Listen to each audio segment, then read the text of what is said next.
আমরা আজকে আছি টরন্টো সিটি কর্পোরেশনের যে সিটি হল আছে ঠিক তার সামনে। এই জায়গাটিতে কিন্তু ঠিক রাত 12টার দিকে জমে উঠবে, কিন্তু ইতিমধ্যেই কিন্তু আপনারা নিশ্চয়ই দেখতে পাচ্ছেন যে এই জায়গাটি কিন্তু নানা বয়সী মানুষ ভিড় জমিয়েছে। এবং এই জায়গাটিতে যেটি বিশেষ আকর্ষণ, যদিও এটি সারা বছরই চলে, এটি একটি আইস স্কেটিং সেন্টার। এই জায়গাটিতে নানা বয়সী মানুষ কিন্তু আইস স্কেটিং করে এবং এটি খুব উৎসাহ এবং মজা নিয়ে কিন্তু সব বয়সী মানুষরা এটি করতে থাকে এবং এটি তাদের কাছে একটি বিনোদনের একটি বিষয়। এবং সেই কারণেই তারা ইতিমধ্যে, যেহেতু আজকে 31 পুরাতন বছরকে বিদায় এবং নতুন বছরকে বর্ষবরণ হিসেবে করবে, যার কারণে তারা সকাল থেকে ভিড় জমিয়েছেন এবং এই ভিড় আমরা যতটা জানি ধীরে ধীরে বাড়তেই থাকবে। এবং রাত 12টার দিকে যখন এই জায়গাটিতে আতশবাজি, তখন কিন্তু এই পুরো এলাকা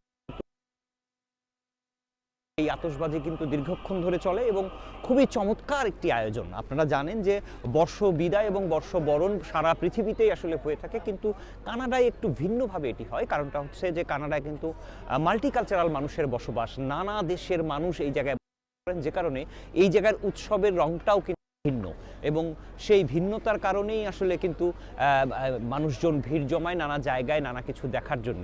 এবং আমরা যতটা জানি বাংলাদেশি কমিউনিটির যারা আছেন তারাও কিন্তু বর্ষবরণ এবং বর্ষবিদায়ের যে আয়োজন সেটি তারা ইতিমধ্যেই শুরু করেছেন এবং আজকে সন্ধ্যা থেকে তাদের সেই অনুষ্ঠানটি শুরু হবে। এই জায়গায় আমরা যদি দর্শনার্থীদের সাথে কথা বলি, আমরা দেখতে পাচ্ছি যে বাংলাদেশে একজন দর্শনার্থী এই জায়গায় এসছেন। এই জায়গায় বর্ষবরণ এবং বর্ষবিদায় দেখতে এসে আপনার কেমন লাগছে, কি ভাবছেন? আমি একজন ইন্টারন্যাশনাল স্টুডেন্ট, সো আমরা সবাই যারা দেশের বাইরে থাকি তারা সবসময় এই জায়গাটা দেখে এসেছি, খুবই পরিচিত একটা জায়গা। তো আজকে যেহেতু নিউ ইয়ার, খুবই ভালো লাগছে এবং রাতে এখানে ফায়ারওয়ার্কস হবে, so I am really excited and খুবই ভালো লাগছে। স্পেশালি অনেক মানুষ আছে, ছোট বড় সবাই একদম একইভাবে এনজয় করছে, সো আমার খুবই ভালো লাগছে। আমরা ইন্টারন্যাশনাল একজন স্টুডেন্টের কাছে শুনছিলাম যে আসলে এই জায়গাটিতে তারা আসলে মজা করার জন্য এসছেন এবং তারা এই জায়গাটিকে ঘিরে কিন্তু তাদের নানা পরিকল্পনা নানা কিছু থাকে এবং এই দিনটি আসলে উপভোগ্য। এবং আপনারা নিশ্চয়ই জানেন যে কানাডায় নানা ধরনের উৎসব কিন্তু দিবস হয়, যে কারণে সেই মাত্রাটাও কিন্তু বেশ বড় এবং যে কারণে এই জায়গায় কিন্তু সকল মানুষ বেশ মজা করে তাদের উৎসবগুলো পালন করে থাকেন। আপনারা নিশ্চয়ই জানেন যে যে এই মানুষজনগুলো এইখানে এসছে এবং নিশ্চয়ই ছবিতে দেখা যাচ্ছে যে নানা বর্ণের নানা ধরনের মানুষ কিন্তু এই জায়গাটিতে আছে।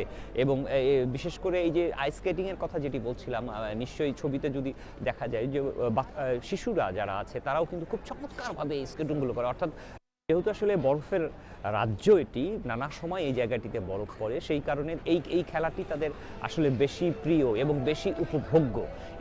এবং এটি তারা খুব ছোটবেলা থেকেই এই বিষয়গুলোর প্রশিক্ষণ নিয়ে থাকে এবং যে কারণে তারা বেশ চমৎকারভাবে এটি বারবারই যেটি বলছি, কিন্তু টরন্টো সিটি কর্পোরেশনের সিটি হলের সামনে আমরা আছি এবং নিশ্চয়ই পেছনে দেখতে পাচ্ছেন লেখা আছে টরন্টো। এই নানা কিন্তু হয় এবং সেই উৎসবগুলোতে নানা বয়সী নানা শ্রেণী পেশার মানুষ কিন্তু এই জায়গায় যুক্ত হন এবং বাংলাদেশি যারা আছেন তারাও কিন্তু এই জায়গাগুলোতে এসে ভিড় জমান এবং তারা কিন্তু মনে করেন যে প্রত্যেকটি তারা উৎসবের এই বিষয়গুলো মাথায় রাখেন এবং নিশ্চিতভাবেই তারা কিন্তু এগুলো তো বর্ষবরণের আরও খবরাখবর নিশ্চয়ই আপনাদেরকে জানাবো।